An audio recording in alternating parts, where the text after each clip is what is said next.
मैं संदीप कुलकर्णी आप सभी लोगों का एक स्मॉल वीडियो सेक्शन में स्वागत करता हूँ। आज का टॉपिक है जिसके ऊपर हम बात करने जा रहे हैं वो है ऑनलाइन रिकवरी इम्प्रूवमेंट्स।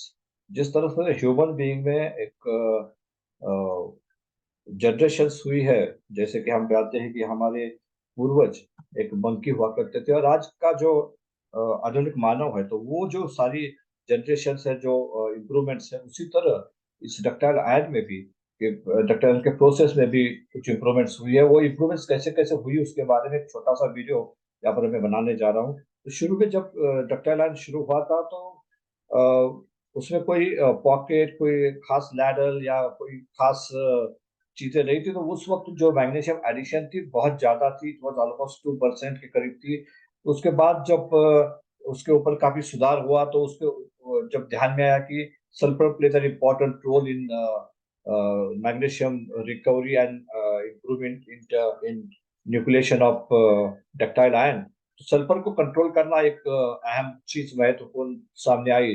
तो वहां पर सल्फर को बात मेटल में जो सल्फर है उसको कंट्रोल करने के लिए चार्ज मिक्स का सही रखना, इसके ऊपर काम किया। तो उसके बाद ये जो रिकवरी है और कम आ गए। उसके बाद एक और चीज ध्यान में आई कि मैग्नीशियम के ऊपर जो इफेक्ट करता है वो one of the reason is the temperature, tapping temperature. तो टैपिंग टेम्परेचर को कंट्रोल करना शुरू किया। टैपिंग टेम्परेचर कंट्रोल करने के बाद वो जो मैग्नीशियम की रिकवरी है वो और बढ़ गई, जिससे मैग्नीशियम की एडिशन कम हो गई। उसके बाद और एक चीज ध्यान में आई कि अगर हम पॉकेट बनाएंगे तो डायरेक्टली जो मेटल है मैग्नीशियम के साथ संपर्क में नहीं आएगा, तो उसके वजह से हमारी रिकवरी बढ़ सकती है। तो लैडल में मैग्नीशियम के लिए पॉकेट ऑलॉय का पॉकेट बनाना शुरू कर दिया। उसके बाद एक और चीज ध्यान में आई कि अगर हम डायरेक्टली मैग्नीशियम डाल रहे हैं उसके ऊपर और नीचे अगर हम कवरिंग डालेंगे, पंचिंग डालेंगे, तो उसके वजह से हमारी जो मैग्नीशियम की रिकवरी है और ज्यादा इम्प्रूव होगी। तो उसके बाद एक सैंडविच मेथड का एक चीज सामने आई, जो सैंडविच मेथड या सैंडविच कवरिंग करना शुरू कर दिया लैडल के अंदर। तो उससे और भी जो मैग्नीशियम की एडिशन है वो कम हो गई, मैग्नीशियम की रिकवरी बढ़ गई। और उसके बाद ध्यान में आया कि ट्विन कवर अगर इस्तेमाल करेंगे तो मेटल डायरेक्टली उस पॉकेट के ऊपर नहीं गिरेगा, दूसरे पॉकेट में गिरेगा, जिससे जो ट्रीटमेंट है वो डिले होगा।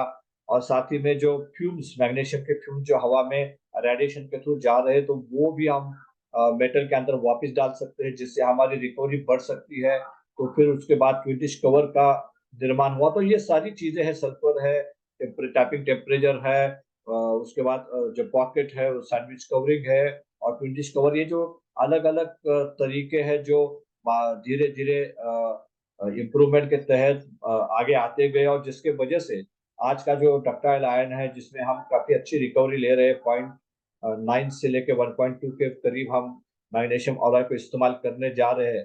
It was possible because of this improvements. तो इस इम्प्रूवमेंट्स के ऊपर आप ध्यान दो, इसमें से कोई भी चीज आप स्किप मत करो, जिससे आपके जो डक्टाइल आयन की इफिशियंसी है वो कम ना हो, आपका मैग्नीशियम एडिशन आपके कंट्रोल में रहे और आप अच्छा डक्टाइल आयन बनाने में सक्षम रहे। तो इस उम्मीद के साथ कि ये वीडियो आपको पसंद आया होगा और इसके बाद आप इन सारी चीजों के ऊपर काफी ध्यान दोगे, इसमें से किसी भी चीज के ऊपर शॉर्टकट नहीं लोगे, इस सारी चीजों को आप ऑप्टिमाइज करोगे और जिसके वजह से आपका मैग्नीशियम का जो एडिशन है, परसेंटेज आप डाल रहे हैं वो भी ऑप्टिमाइज होगा और उससे आपको कॉस्ट कम करने में और डक्टाइल आयन की क्वालिटी मेंटेन करने में काफी फायदा होगा। तो इस उम्मीद के साथ मैं इस वीडियो को खत्म करता हूँ।